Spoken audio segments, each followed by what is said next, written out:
C'était le début de l'été à Aix-en-Provence. Le soleil caressait les façades ocre des vieux bâtiments, et l'air était saturé du parfum des lavandes en fleurs.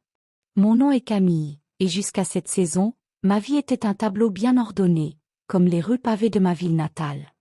Mariée depuis 10 ans avec Théo, un avocat réfléchi et attentionné, j'avais trouvé un confort dans la routine de notre existence. Maison en pierre, 2 enfants, dîner entre amis. Une vie tranquille, peut-être trop. Tout a commencé par un projet de rénovation. Notre maison, un mas provençal au charme suranné, avait besoin d'un coup de frais.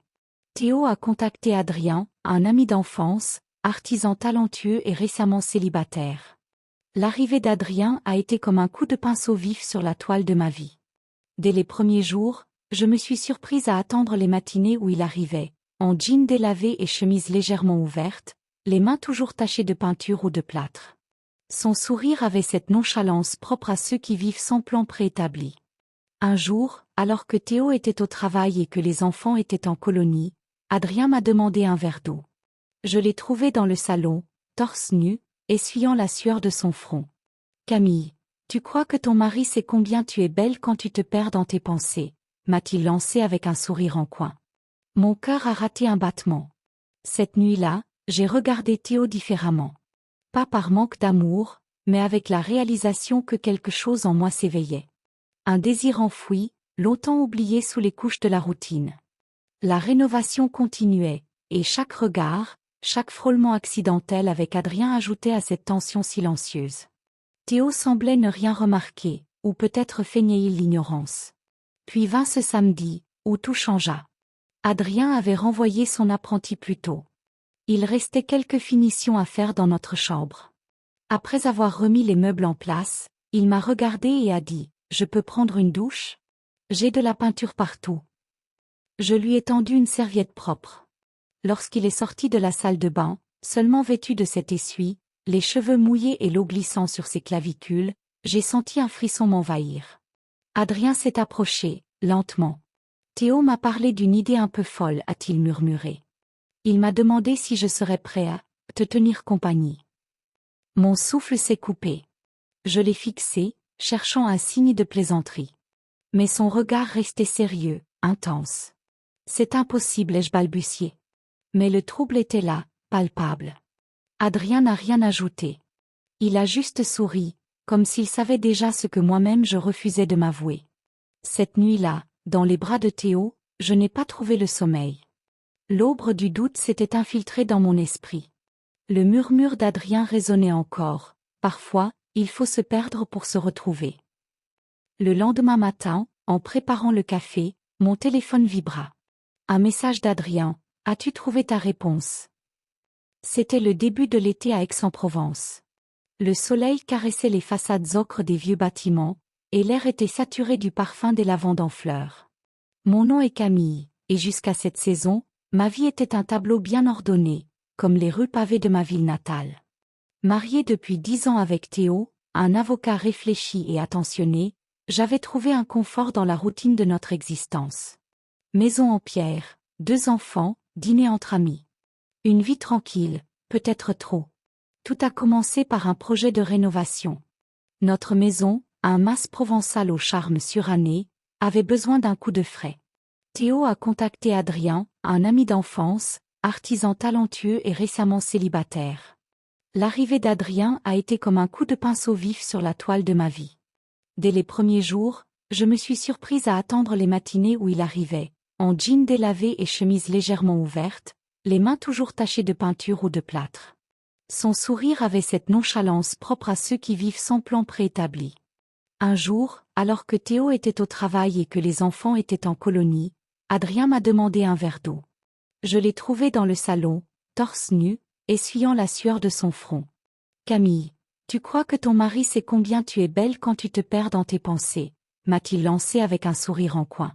Mon cœur a raté un battement. Cette nuit-là, j'ai regardé Théo différemment. Pas par manque d'amour, mais avec la réalisation que quelque chose en moi s'éveillait. Un désir enfoui, longtemps oublié sous les couches de la routine. La rénovation continuait, et chaque regard, chaque frôlement accidentel avec Adrien ajoutait à cette tension silencieuse. Théo semblait ne rien remarquer, ou peut-être feignait-il l'ignorance. Puis vint ce samedi, où tout changea. Adrien avait renvoyé son apprenti plus tôt. Il restait quelques finitions à faire dans notre chambre. Après avoir remis les meubles en place, il m'a regardé et a dit « Je peux prendre une douche ? J'ai de la peinture partout. » Je lui ai tendu une serviette propre. Lorsqu'il est sorti de la salle de bain, seulement vêtu de cet essuie, les cheveux mouillés et l'eau glissant sur ses clavicules, j'ai senti un frisson m'envahir. Adrien s'est approché, lentement. Théo m'a parlé d'une idée un peu folle, a-t-il murmuré. Il m'a demandé si je serais prêt à te tenir compagnie. Mon souffle s'est coupé. Je l'ai fixé, cherchant un signe de plaisanterie. Mais son regard restait sérieux, intense. C'est impossible, ai-je balbutié. Mais le trouble était là, palpable. Adrien n'a rien ajouté. Il a juste souri, comme s'il savait déjà ce que moi-même je refusais de m'avouer. Cette nuit-là, dans les bras de Théo, je n'ai pas trouvé le sommeil. L'aubre du doute s'était infiltrée dans mon esprit. Le murmure d'Adrien résonnait encore. Parfois, il faut se perdre pour se retrouver. Le lendemain matin, en préparant le café, mon téléphone vibra. Un message d'Adrien. As-tu trouvé ta réponse? Les jours suivants furent un tourbillon d'émotions contradictoires. J'essayais de me convaincre que le message d'Adrien n'était qu'une provocation, un jeu sans conséquence. Pourtant, chaque fois que mon téléphone vibrait, mon cœur battait plus fort, craignant et espérant à la fois que ce soit encore lui. Théo, de son côté, semblait parfaitement insouciant. Il partait chaque matin au cabinet, m'embrassant distraitement avant de disparaître dans la chaleur écrasante de l'été. Les enfants étaient encore en colonie, et la maison, habituellement remplie de rires et de bruit, était devenue un espace de silence oppressant. Un matin, alors que je rangeais la cuisine, une enveloppe blanche glissée sous la porte attira mon attention. Aucun nom, juste un mot écrit à la main, terrasse du cours Mirabeau, 17 heures. Mon souffle se coupa. C'était une folie d'y aller. Et pourtant, à mesure que les aiguilles de l'horloge avançaient, je savais que je n'avais pas la volonté de résister. Je choisis une robe fluide couleur lavande, simple mais flatteuse, et des sandales en cuir fin. Mes cheveux, laissés libres, cascadaient sur mes épaules. Je me regardais dans le miroir, cherchant la femme que j'avais été avant que tout cela ne commence. Elle était là, mais ses yeux brillaient d'une curiosité nouvelle. Quand j'arrivai sur le cours Mirabeau, l'air était lourd de chaleur et de murmures estivaux. Adrien m'attendait à une petite table ombragée, un expresso devant lui. Lorsqu'il me vit, son sourire s'élargit lentement, comme s'il avait su, dès le début, que je viendrais. « Je ne pensais pas que tu viendrais, dit-il, bien que son ton suggérât le contraire. »« Moi non plus, répondis-je en m'asseyant. Le silence entre nous n'était pas inconfortable. Il était chargé de questions non posées, de possibilités non exprimées. Adrien glissa un doigt le long du bord de sa tasse, pensif. « Théo sait-il que tu es ici ?» demanda-t-il finalement. Je secouai la tête. Il ne soupçonne rien. Pour lui, tout est comme avant. Adrien se pencha légèrement vers moi. Mais pour toi, Camille, est-ce vraiment comme avant? Je n'avais pas de réponse. Parce que la vérité était évidente. Quelque chose avait changé, irrévocablement. La certitude confortable de ma vie s'était fissurée, laissant place à un terrain inconnu, excitant et terrifiant à la fois. Je n'attends rien de toi, poursuivit Adrien, la voix basse et douce. Juste la vérité. Ce que tu ressens, ce que tu veux, loin des conventions et des obligations. Le serveur apporta un verre de rosé, frais et pétillant sous la lumière dorée. Je le pris machinalement, tentant de gagner du temps. Je ne sais pas ce que je veux, avouai-je enfin. Adrien sourit, comme si cette réponse lui suffisait. C'est un bon début. Parfois, il faut se perdre pour se retrouver. La conversation continua, plus légère, mais chaque mot portait un sous-entendu. Lorsqu'il fut temps de partir, Adrien se leva et effleura ma main. Son toucher fut bref, presque innocent, mais il laissa une trace brûlante sur ma peau. Rentre chez toi, Camille.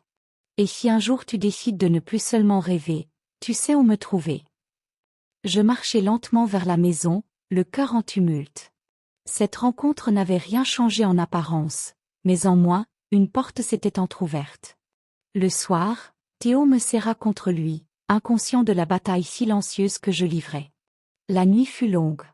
Et au petit matin, un nouveau message m'attendait, toujours indécise. Les jours suivants, je me suis efforcée de reprendre le cours normal de ma vie. Les courses, les appels, les repas préparés machinalement pour Théo, tout semblait inchangé. Pourtant, chaque moment de silence était rempli par un seul écho, toujours indécise. Le message d'Adrien n'était pas simplement resté sur mon téléphone, il s'était incrusté dans mon esprit. Le jeudi matin, alors que Théo partait au travail, il m'embrassa plus longuement que d'habitude. « Tu es ailleurs ces derniers temps, murmura-t-il. J'esquissai un sourire forcé. Savait-il? Sentait-il cette fissure grandissante entre nous? Je décidai de me changer les idées en allant au marché provençal. Les stands regorgeaient de fruits colorés, d'herbes aromatiques et de fleurs fraîches. Mais même parmi cette explosion de vie, je ne pouvais ignorer l'étrange vide qui m'habitait. Et puis, au coin d'une ruelle, je le vis. Adrien, appuyé contre une vieille fontaine, parlant avec un artisan. Comme si le destin avait décidé de m'éprouver. Nos regards se croisèrent. Il ne bougea pas, se contentant de sourire légèrement, ce sourire qui semblait dire « Alors, Camille ». Mon corps agissait avant que ma raison ne puisse l'arrêter. Je m'approchai, le cœur battant. « Tu me suis maintenant », plaisanta-t-il en tendant un sac rempli de lavande. C'est Aix-en-Provence, Adrien. On finit toujours par se croiser. Son regard s'assombrit légèrement. Ou peut-être qu'on cherche inconsciemment ces croisements. Je n'avais pas de réponse. Il proposa un café. J'aurais dû refuser. Mais je dis oui. Assis à la terrasse ombragée, nous parlâmes de tout sauf de l'essentiel. Des souvenirs d'enfance, des projets, des banalités. Mais sous chaque mot, la tension persistait, élastique et fragile. Enfin, il posa sa tasse. Tu ne peux pas rester entre deux mondes, Camille. Si tu restes ici, dans l'indécision, tu te perdras. Je baissai les yeux. Et si je faisais le mauvais choix? Il sourit tristement. Le seul mauvais choix, c'est celui qu'on laisse aux autres de faire à notre place. Sur le chemin du retour, je reçus un message de Théo, je rentrerai tard ce soir. Dîner sans moi. Comme si l'univers me laissait un terrain libre pour me confronter à moi-même. En rentrant, je trouvai un bouquet de lavande sur la table de la cuisine. Aucune note. Juste cette présence silencieuse, douce et entévante à la fois. La nuit, je me retournai sans cesse dans le lit vide. Et, à l'aube, un nouveau message clignotait sur l'écran, « Prête à vivre, Camille ». Le message à l'aube, « Prête à vivre, Camille ». Resta gravé dans mon esprit toute la journée. Chaque geste devenait automatique. Préparer le petit déjeuner, ranger la maison, répondre à des emails. Mais mon esprit était ailleurs, suspendu entre deux réalités. Théo, comme souvent ces derniers temps, partit tôt. Il semblait absorbé par son travail, ou peut-être préférait-il ignorer les signes. L'amour n'est-il pas fait de ces silences consentis, de ces vérités que l'on choisit de ne pas voir? En fin de matinée, alors que je rangeais des affaires dans la chambre, mon téléphone vibra. Un nouveau message d'Adrien, « Je travaille au chantier du vieux moulin. Si tu veux des réponses, rejoins-moi. » J'hésitais. C'était insensé. Y aller, c'était franchir une ligne invisible, celle que je m'étais efforcé de ne pas traverser. Mais la curiosité, ou était-ce autre chose? Était plus forte. Je choisis une robe simple, blanche, légère comme l'été. Des sandales plates.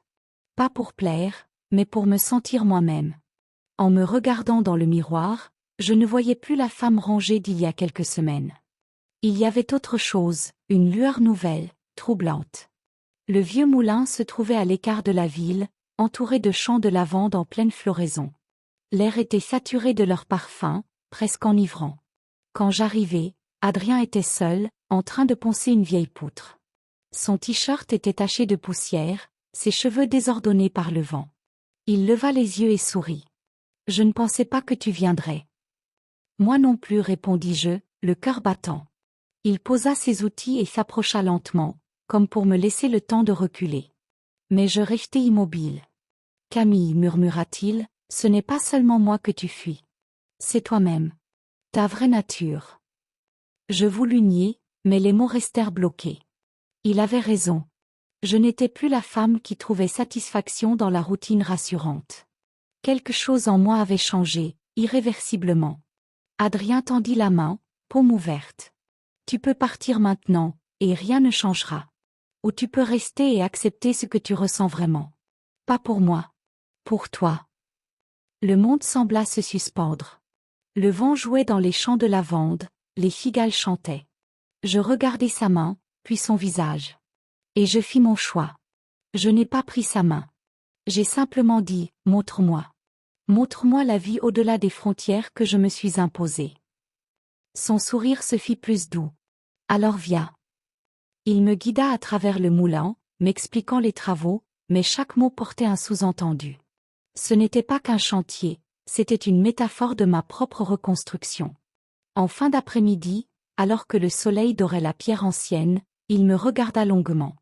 Rentre chez toi, Camille. Et si tu reviens demain, je saurai que tu es vraiment prête.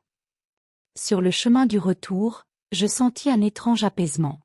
Pas parce que j'avais pris une décision finale, mais parce que, pour la première fois, je ne cherchais plus à fuir mes propres désirs. En rentrant à la maison, je trouvai Théo sur la terrasse, un verre de vin à la main. Il me regarda attentivement, comme s'il devinait quelque chose. « Tu avais l'air libre aujourd'hui, dit-il simplement. » Je ne répondis pas. Car pour la première fois, je commençais à comprendre ce que signifiait vraiment la liberté. Le lendemain matin, je me réveillai avant l'aube. Le ciel provençal était encore teinté de mauve et d'or, un instant suspendu entre la nuit et le jour. Théo dormait paisiblement à mes côtés. Je l'observai un moment, me demandant si cette paix apparente n'était pas aussi fragile que ma propre certitude. Sur la table de la cuisine, une seule question me hantait. Devais-je retourner au vieux moulin? Adrien avait été clair. Revenir signifiait accepter ce que j'avais longtemps nié ou mon désir de liberté, de renouveau, peut-être même de rupture avec la vie soigneusement construite autour de moi. Je pris une douche froide, comme pour éveiller mon esprit embrumé. Devant le miroir, je choisis une robe bleu ciel, simple mais fluide, qui épousait mes mouvements avec légèreté. Pas pour plaire à Adrien, mais pour me sentir vraie, en harmonie avec moi-même. Lorsque je sortis, Théo était dans la cuisine, une tasse de café à la main. Il leva les yeux et sourit, mais quelque chose dans son regard avait changé. Comme s'il savait. « Tu sors ?» demanda-t-il, la voix douce mais chargée d'une tension sourde. « Oui, répondis-je simplement. J'ai besoin de clarté. » Il hocha lentement la tête, comme si cette réponse était celle qu'il attendait. « Fais ce que tu dois faire, Camille. Mais souviens-toi que parfois, la clarté a un prix. » Je sortis sans un mot de plus, le cœur lourd mais déterminé. La route vers le moulin semblait plus longue que la veille, chaque pas m'enfonçant un peu plus dans l'inévitable. Adrien était là, assis sur une vieille marche de pierre, les bras reposant sur ses genoux. Quand il me vit, il se leva lentement, un sourire indéfinissable aux lèvres. « Je savais que tu viendrais, murmura-t-il. Je n'étais pas sur moi-même jusqu'à l'instant, avouai-je. » Il s'approcha, mais cette fois sans geste provoquant. Juste une présence calme, solide. « Alors, que veux-tu vraiment, Camille ? Pas pour moi. Pour toi. » Les mots me manquaient. Car la réponse était à la fois simple et vertigineuse. Je voulais me retrouver. Ne plus vivre par procuration, ne plus être la femme que les autres attendaient de moi. Je veux vivre, soufflai-je enfin. Adrien hocha la tête, comme si cette confession était la clé de tout. Alors vis. Mais sache que choisir la liberté signifie parfois abandonner ce qui nous retenait. Nous restâmes là, immobiles, tandis que le vent chaud faisait danser les lavandes autour de nous. Puis, sans un mot de plus, je fis demi-tour. Je ne retournai pas directement chez moi. Je marchai longuement dans les rues d'Aix-en-Provence, chaque pas éclairant un peu plus ma décision. Lorsque je franchis enfin le seuil de la maison, Théo était sur la terrasse, comme la veille. Il me regarda longuement, puis dit simplement, « Tu as trouvé ta réponse. » Je pris une grande inspiration. Oui. Et maintenant, il faut qu'on parle. Le rideau était tombé sur une partie de ma vie, mais une autre, plus authentique, venait de s'ouvrir. Et dans cette incertitude, je trouvais enfin la paix.